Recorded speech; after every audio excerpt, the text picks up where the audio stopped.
ಬ್ರಹ್ಮಾಂಡಕ್ಕೆಲ್ಲ ಅವನೇ ಬಾಸ್ ಅಂತ ಎಲ್ರಿಗೂ ಗೊತ್ತು. ಆದರೆ ಅವನ ಭಕ್ತರ ಮುಂದೆ ಅವನು ಬರೀ ದಾಸ ಅಂತ ಯಾರಿಗೂ ಗೊತ್ತಿಲ್ಲ. ಕೃಷ್ಣನ ಆದೇಶದ ಭಯಕ್ಕೆ ಗಾಳಿನೂ ಇಲ್ಲಿವರೆಗೂ ಒಂದು ಕ್ಷಣ ನಿಂತಿಲ್ಲ. Ruling universe is just his job, but taking order from his devotees, that's his real addiction. ಅಧ್ಯಾಯ 1, ಅರ್ಜುನದ ವಿಷದ ಯೋಗ. ಶ್ಲೋಕ 21-22. ಅರ್ಜುನ ವಾಚ ಸೇನಯೋರಭಯೋ ಮಧ್ಯೆ ರಥಂ ಸ್ಥಾಪಯಮೇವ ಚ ಅವಧೇತಾ ನಿರೀಕ್ಷೇಯಂ ಯುಧು ಕಾಮನ ವಸ್ಥಿತಾಂ ಕೈರ್ಮಯ ಸಹ ಯೋಧವ್ಯಂ ಅಸ್ಮಿನ್ ರಣ ಸಮುದ್ರಮಿ. ಈ ಶ್ಲೋಕದ ಇಂಟ್ರೊಡಕ್ಷನ್ ಅರ್ಜುನನಿಂದಲೇ ಆಗಿರ್ಬೋದು, ಬಟ್ ಕ್ಯಾಮ್ರಾ ಆಂಗಲ್ ಶುರುವಾಗ್ತಿರೋದು ಆ ಸಾರಥಿಯ ಸ್ಮೈಲಿನಿಂದ. ಅರ್ಜುನ ಕೃಷ್ಣಂಗೆ ಹೇಳ್ತಿದ್ದಾನೆ, ಏ ಅಚ್ಯುತ, ನನ್ನ ರಥವನ್ನು ಈ ಎರಡರ ಸೈನ್ಯ ಮಧ್ಯದಲ್ಲಿ ನಿಲ್ಲಿಸು ಅಂತ ಹೇಳ್ತಿದ್ದಾರೆ.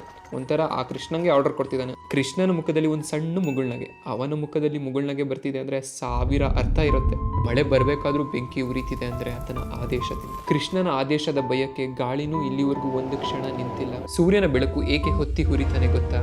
ಆ ಕೃಷ್ಣನ ಭಯದ ಆರ್ಡರ್ ಇಂದ. ಯಮನು ಕೂಡ ಪ್ರಾಣ ತೆಗೆಯುವಾಗ ತನ್ನ ಶಕ್ತಿಯಿಂದ ಅಲ್ಲ, ಅವನ ಆದೇಶದಿಂದ. The person who orders every one is been ordered by someone else. ಕೃಷ್ಣನ ಮುಗುಳ್ನಗೆಲ್ಲೂ ಒಂದು ಉತ್ತರ ಇದೆ. ಜಗತ್ತು ಭಯದಿಂದ ನಡುಗ್ತಿರ್ಬೇಕಾದ್ರೆ ನನ್ನನ್ನು ನಡಗಿಸ್ಬೇಕಂದ್ರೆ ಬರೀ ಪ್ರೀತಿಯಿಂದ ಮಾತ್ರ ಅಂತ. ಇಲ್ಲಿ ಕೃಷ್ಣಂಗೆ ತುಂಬಾನೇ ಖುಷಿ ಆಯ್ತು. ತನ್ನ ಭಕ್ತ ಕೇಳೋಕೆ, ಆ ಕೇಳೋ ಕೆಲಸ ಮಾಡೋಕೆ ಅವನು ತುಂಬಾನೇ ಖುಷಿ ಆಗುತ್ತೆ. ಅರ್ಜುನನ ಮಾತಿಗೆ ಹೀರೋ ಶ್ರೀ ಕೃಷ್ಣನ್ ಇಂಟ್ರೊಡಕ್ಷನ್ ನಡೀತಿದೆ. ಈ ಇಂಟ್ರೊಡಕ್ಷನ್ ಹೇಗಿದೆ ಅಂತ ಒಂದು ಸತಿ ಇಮ್ಯಾಜಿನ್ ಮಾಡ್ಕೊಳ್ಳಿ. ಅರ್ಜುನನ ಚಾರಿಯಟ್ ಮೇಲೆ ಶ್ರೀ ಕೃಷ್ಣ ಪರಮಾತ್ಮ ಡ್ರೈವರ್ ರೀತಿಯಲ್ಲಿ ಬರ್ತಿದೆ. ಅರ್ಜುನ ಏಕೆ ಕೃಷ್ಣಂಗೆ ರಥವನ್ನು ಸೈನ್ಯದ ಮಧ್ಯದಲ್ಲಿ ನಿಲ್ಲಿಸು ಅಂತ ಹೇಳ್ದ? ಯಾಕಂದ್ರೆ ಎದುರುಗಡೆ ಯುದ್ಧಕ್ಕೆ ಬಂದವರು ಬರೀ ಸೈನಿಕರಲ್ಲ, ತನ್ನ ಸಂಬಂಧಿಕರು ಕೂಡ. I give the clarity what you have to understand and what you have to implement this shloka into your life. ಇದು ಕುರುಕ್ಷೇತ್ರದ ಕತೆ ಮಾತ್ರ ಅನ್ಕೊಂಡ್ರಾ? ಇಲ್ಲ, ಇದು ನಮ್ಮೆಲ್ಲರ ಲೈಫ್ ಸ್ಟೋರಿ.